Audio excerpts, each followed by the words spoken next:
Yo, it's Ika here. I've decided to do something a little bit different from the usual content on my channel and attempt a Nuzlocke.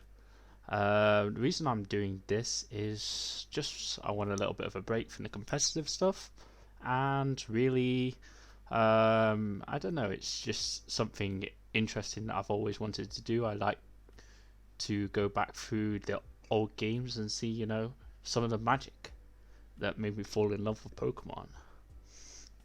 So without further ado, I'm going to talk a bit about the rules of this Nuzlocke challenge because I'm not going to do a standard Nuzlocke. The Pokemon games are actually just a bit easy in general, unfortunately. That's just how they are, and there's not much we can really do about that. So here are the rules, they're on the screen now.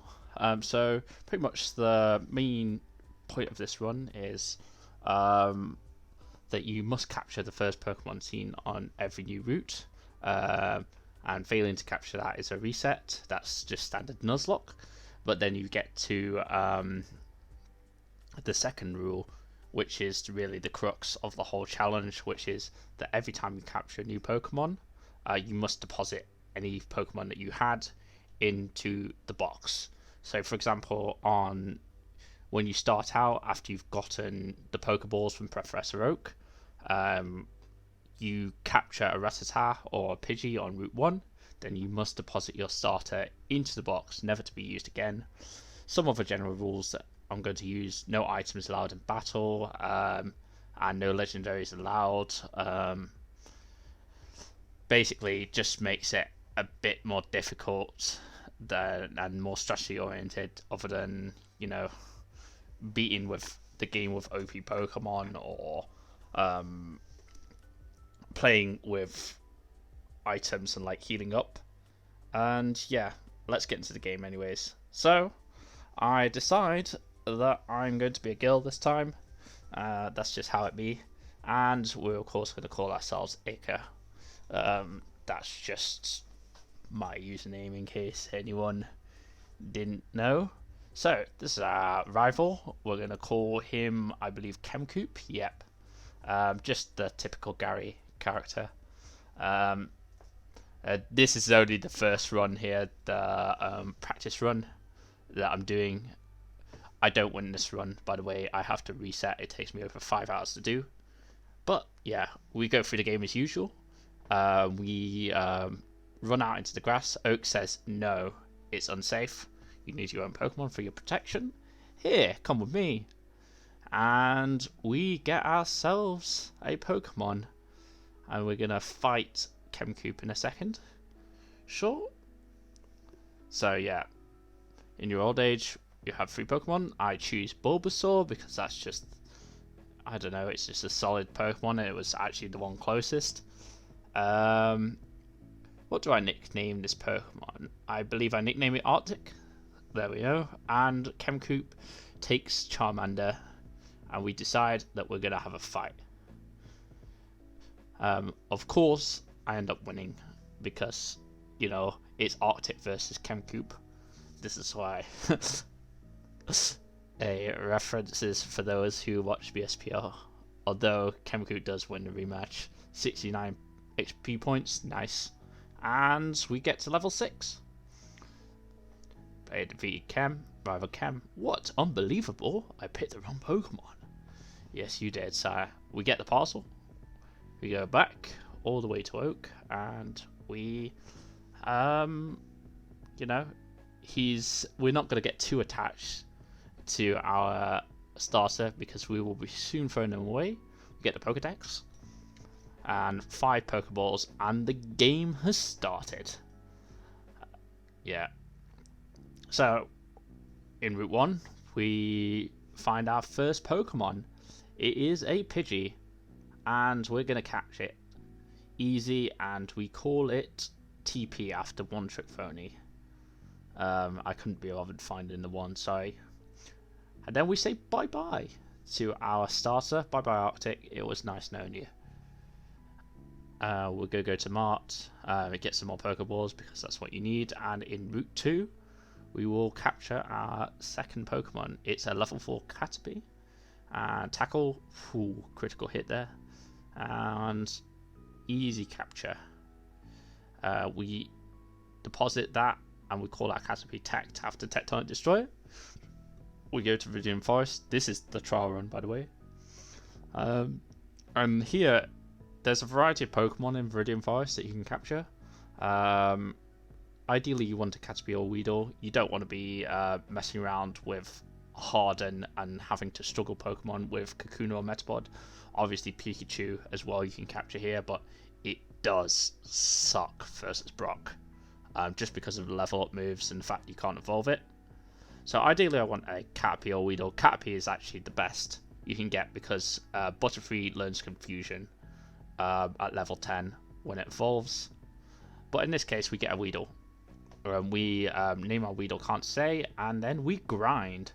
How it works is you want to avoid the Weedles. Ideally you want to train up against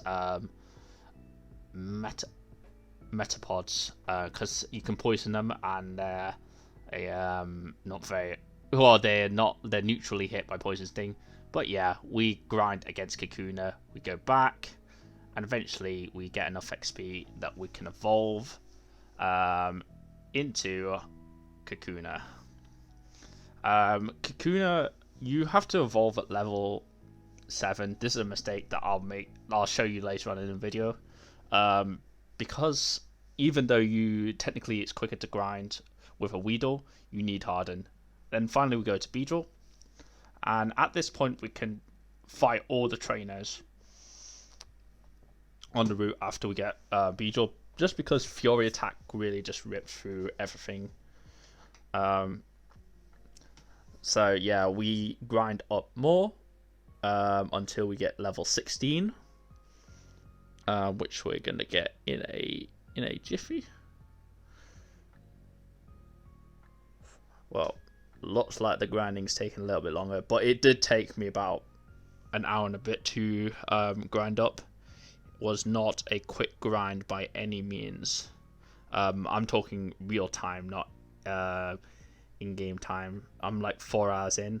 I've of course already beaten the camper, and we save here because this is just a trial run and I want to see how it goes. So Brock, he sent out his Geodude. The strategy is basic. We just harden 6 times. You want to harden because it just means that you take the least amount of damage versus Geodude and Onix, and often the Geodude will click Defense Kill, in which case we have Focus Energy from our Beedrill, which will hopefully get us some Fury Attack crits, which will allow us to break through Geodude. Basically, Fury Attack or any crit avoids defense stages, so we ignore his defense kills. Unfortunately, he gets a crit here with Geodude Tackle, which makes us unable to win this battle. We're actually probably a bit low, but yeah, I try and poison Onyx. I'll later remember that he gets like 3 full heals anyways, but yeah, Onyx knows Rock Tomb, which I completely forgot about because it doesn't know it in the original Red and Blue. And yes, we're back. So this time I picked Charmander. After a long time grinding, I call it Morrigan. And we go down, and we're fighting Boba this time. Of course I win. And the challenge is on again. This is actually my second best attempt, I believe, after my first. So yeah, we deposit Morrigan bye-bye, and we have Iron Will the Pidgey. We use Iron Will to capture Can't Say.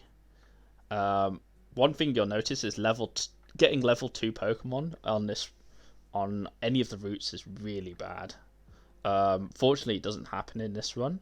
I actually learned something pretty significant, which is we have to go to the Route 22 for the sake of the rest of the run, because we're going to eventually, assuming we get to Victory Road, we are going to have to deal with.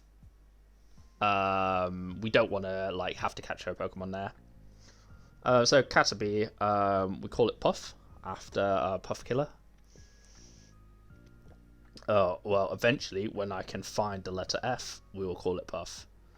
And I'm going to just skip ahead through the grinding, and I've grinded up Puff to level 18, Butterfree. I have made a significant mistake here, though. I want to see if you guys can point it out. Yeah, look at the moveset. There is a lack of harden here, and this will end up losing me the battle. This is because I try and grind quicker by using Caterpie at level 8 and 9, which is quicker because Caterpie has more attack than Metapod, but it ends up losing me the battle because look at how much damage Rock Tomb does, and I'm dead. GG's. So yeah, that takes me approximately like an hour and a half in game time. Bye bye. Bye bye Butterfree. So we start again. We have Hula this time, and we will see another problem that I go through.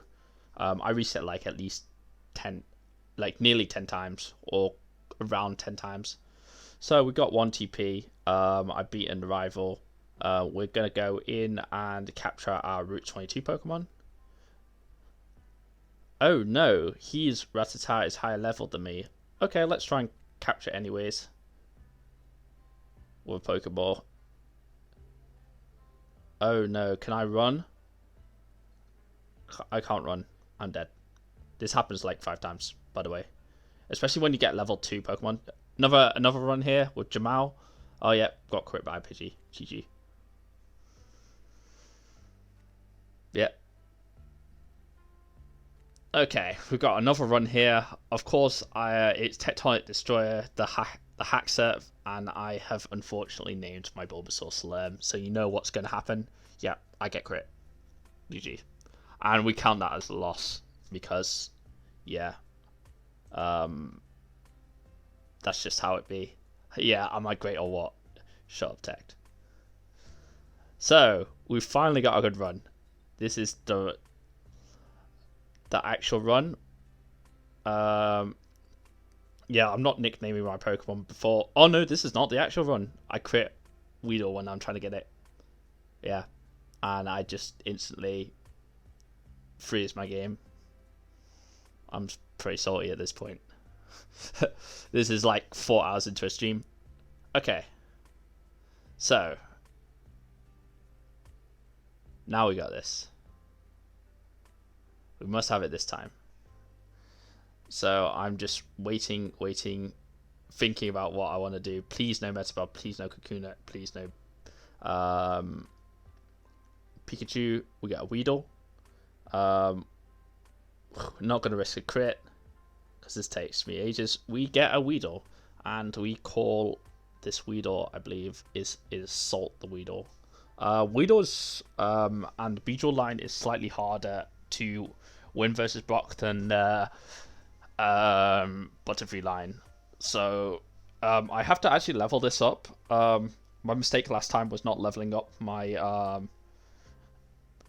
grinding up my Beedrill enough, so this time I'm going to grind it to level 20, at which point Beedrill will be able to take on Brock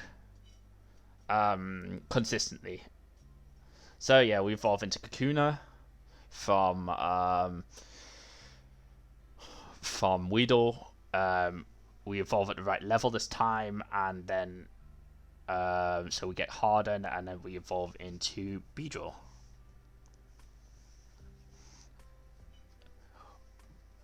So then we grind for like another hour of or like 45 minutes of real life time, and we eventually get to level 19. Just going to get to level 20 here. The important thing is that Beedrill learns Twin Needle. Twin Needle, very bad move, but it is a lot better than what we have currently, and it does not. It's not like not very effective. It's neutral damage, so we can use this against Brock. And yeah, just have a look at my Beedrill stats quickly. Yep. Naive nature, almost competitive. this Beedrill, and yeah, we got Fury Attack, Twin Needle, Harden, and Focus Energy. The strategy with Beedrill is similar to. It's like pretty much the same as what I was using before. I use Harden 6 times to get to max defense. Geodude is doing no damage after even like 1 Harden. Fortunately misses that attack. But like after I get some defense boost, it's like I end this round on like pretty good health. I believe I start speeding it up because I'm like, oh yeah, I have to Harden 6 times. Shout outs, by the way, to Glitch X City. Their music is really cool, so I've got it in the background. Yeah, I definitely recommend giving that shit a listen. Just cool Pokemon lo-fi music that you can just put, on in the background whilst you ladder or whatever. So yes, we are eventually going to get to +6. I thought I'd do this justice by putting it in the proper speed. And this is just a stream rip, so it's basically the speed of the battle that I played it at. With Focus Energy, the reason you want to Focus Energy is because we're using multi-hit moves, and obviously each individual hit has a chance to crit. So yeah, it's just like a little optimization. Twin Needle then should start wrecking the Geodude. Look how much a crit does. It does so much because Beedrill's attack is base 90. And we nearly OHKO Geodude. Yeah, tackle doing nothing. We go into the Onyx fight with 56 HP. And the moment of truth is here. How are we going to do versus Onyx? Onyx has Rock Tomb, which is a pretty dangerous move. If we ever get crit by Rock Tomb, we just die. So we just kind of have to hope that there's no crits happening. That's the main danger thing. It will always use Rock Tomb because of the AI. The way it works is that if you've got a super effective move that has a decent chance to KO, then it's going to use it. And yeah, we use Twin Needle here. We get a nice crit and another attack, and we are very close to winning. You see the Rock Tomb come out. Super effective, it only does 7 damage. Yeah. Onyx is surprisingly very weak offensively. Geodude's actually a lot stronger. I don't know, I think they purposely gave Onyx bad stats. Just because it's the first gym leader. And right now I'm just celebrating. I finally, like after 5 hours of real world time, gotten past Brock. So we beat Brock. It's a glorious victory for sure. And yeah, this Beedrill, which is completely broken at the moment and very strong for its time, I'm going to be putting this in the box and going towards beating Misty. I have actually beaten Misty. It was not easy either, funnily enough. The secret of this challenge is nothing is easy. We get Rock Tomb, and yeah, that's it for this episode.